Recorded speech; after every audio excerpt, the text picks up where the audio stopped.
সবজি বাজারে কেন তৃণমূল, বিজেপি, কংগ্রেস, আইএসএফ একসাথে চা খেতে পারবে না, এই কথাটাই আমরা বলতে চাইছি। নতুন ভোর, জেলে যাবে সব জব কার্ড চোর। বিপদে আছে মানুষ, খুব সমস্যার মধ্যে আছে। আজকে আমার এই নতুন বছরে আপনাদের প্রত্যেকের কাছে অনেক শুভেচ্ছা আসছে। হোয়াটসঅ্যাপ, টুইটার, সবাই আপনাদেরকে নতুন বছরের শুভেচ্ছা জানাচ্ছে। আর পিসিমার ভাইপোর ডায়মন্ড হারবারের মডেল এলাকা থেকে প্রচুর এসএমএস আমার কাছে এসেছে নতুন বছরের শুভেচ্ছা। আমি সব শুভেচ্ছার মধ্যে একটা শুভেচ্ছাকে আমি কমেন্ট করেছি। সেই ভাই লিখে পাঠিয়েছে নতুন বছর নতুন ভোর। আর আমি বলেছি যে নতুন বছর নতুন ভোর, জেলে যাবে সব জব কার্ড চোর। আজকে সারাদিন আমরা হাইকোর্টে ছিলাম। গরিব মানুষের অধিকার রক্ষার লড়াই, গরিব মানুষের বেঁচে থাকার লড়াই, আমার মা বোনদের বেঁচে থাকার লড়াই। আমরা বারবার একটা কথা বলছি, আমার দলের বিধায়ক, আমার দলের চেয়ারম্যান বলছে কেন ভাঙড় উত্তপ্ত হবে, কেন ভাঙড় দখলের লড়াই হবে, রাজায় রাজায় যুদ্ধ হয় আর উলু খাগড়ার প্রাণ যায়। আমরা কলকাতায় ঠান্ডা ঘরে যদি এক ঘরে বসে তৃণমূলের কুণাল ঘোষ, সিপিআইএম এর সুজন চক্রবর্তী, বিজেপির দিলীপ ঘোষ যদি এক ঘরে বসে ঠান্ডা ঘরে চা খেতে পারে, কেন আমার এই পোলের হাটের এই সবজি বাজারে কেন তৃণমূল, বিজেপি, কংগ্রেস, আইএসএফ একসাথে চা খেতে পারবে না, এই কথাটাই আমরা বলতে চাইছি। আমরা কত আর রক্ত দেখব, আমরা কত লড়াইয়ের ময়দানে থাকব। আমরা তো গরিব খেটে খাওয়া শ্রমজীবী মানুষের রুটি রুজির কথা বলছি।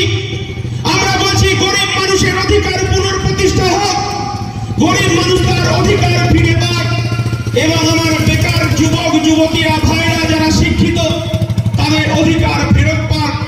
এই জন্যই তো আমরা একদিকে পাহাড় থেকে সাগর, সাগর থেকে জঙ্গলমহল আমরা দৌড়ে বেড়াচ্ছি, যে যেখানেই বঞ্চনা, যেখানেই লাঞ্ছনা, যেখানেই খেটে খাওয়া শ্রমজীবী মানুষের অধিকার বঞ্চিত হচ্ছে, সেখানে ইন্ডিয়ান সেকুলার ফ্রন্ট, সেখানে নওশাদ সিদ্দিকী, আমরা এই কথাটা বলছি। আমরা বলছি ভাঙড়ের খেটে খাওয়া শ্রমজীবী মানুষ, তারা অনেক কোটি কোটি টাকা সম্পদের মালিক নয়, তারা একটু শান্তিতে বসবাস করতে চায়, তারা দুবেলা দুমুঠো একটু ভালোভাবে খেয়ে পড়ে বাঁচতে চায়। কিন্তু কেন, কিসের স্বার্থে এত বোমা, এত গুলি, এত লাঠি, এত সন্ত্রাস? আমরা চাই না মানুষ তার অধিকার ফিরে পাক, মানুষ লাইনে দাঁড়িয়ে ভোটাধিকার প্রয়োগ করুক, মানুষ দাঁড়িয়ে তার ভোটাধিকার প্রয়োগ করে সে যদি মনে করে তৃণমূল ক্ষমতায় আসবে, তৃণমূল ক্ষমতায় থাকুক, যদি মনে করে বিজেপি ক্ষমতায় আসবে, বিজেপি ক্ষমতায় থাকুক, কিন্তু মানুষ তার অধিকার ফিরে পাক, মানুষ তার গণতান্ত্রিক পদ্ধতিতে ফিরে পাক, মানুষ শান্তিতে বাঁচতে পারুক, এটাই আমরা বলতে চেয়েছি। আপনারা জানেন যে গত 23 সালের 21শে জানুয়ারি আপনারা দেখেছেন কি সন্ত্রাস। আমরা 42 দিন জেল খেটেছি। আমরা বলেছি আমাদের চমকে ধমকে মেরে ভয় দেখিয়ে পুলিশ কেস দেখিয়ে জেলে রেখে আইএসএফ কে ধ্বংস করা যাবে না। আইএসএফ তার মেরুদণ্ডটাকে বিক্রি করবে না। আইএসএফ তার মেরুদণ্ডটাকে বিক্রি করতে আসেনি। গরিব খেটে খাওয়া শ্রমজীবী মানুষের অধিকারকে প্রতিষ্ঠা করতে এসেছে। এই লড়াইয়ে আইএসএফ থাকবে, আইএসএফ আছে, আইএসএফ মানুষের জন্য কাজ করবে। আপনারা জানেন আগামী রবিবার 21 তারিখ আবার একটা বছর। আমরা বলছি যে এই যে বাইনারি পলিটিক্স চলছে এই পশ্চিম বাংলায়, ভারতবর্ষে আপনারা দেখেছেন। আচ্ছা বলুন তো দেখি, রাজনৈতিক নেতারা আর যারা আমরা প্রধানমন্ত্রী, মুখ্যমন্ত্রী, যারা নির্বাচিত লোক, আমরা তো মানুষের সেবার জন্য সংবিধানের অধিকারের কথা বলেছি।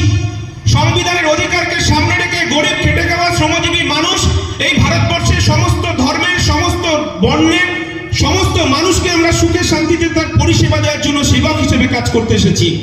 আর আমরা কি দেখছি? আমরা দেখছি আমাদের ভারতের প্রধানমন্ত্রী তিনি ধর্ম নিয়ে খেলা করছেন, এবং সেই সঙ্গে আমার দিদিও ধর্ম নিয়ে খেলা করছেন, এবং তিনি বলছেন যে আমার দাদা যদি রাম মন্দির করে তাহলে আমিও দীঘাতে জগন্নাথ মন্দির করব। এটা কেন হবে?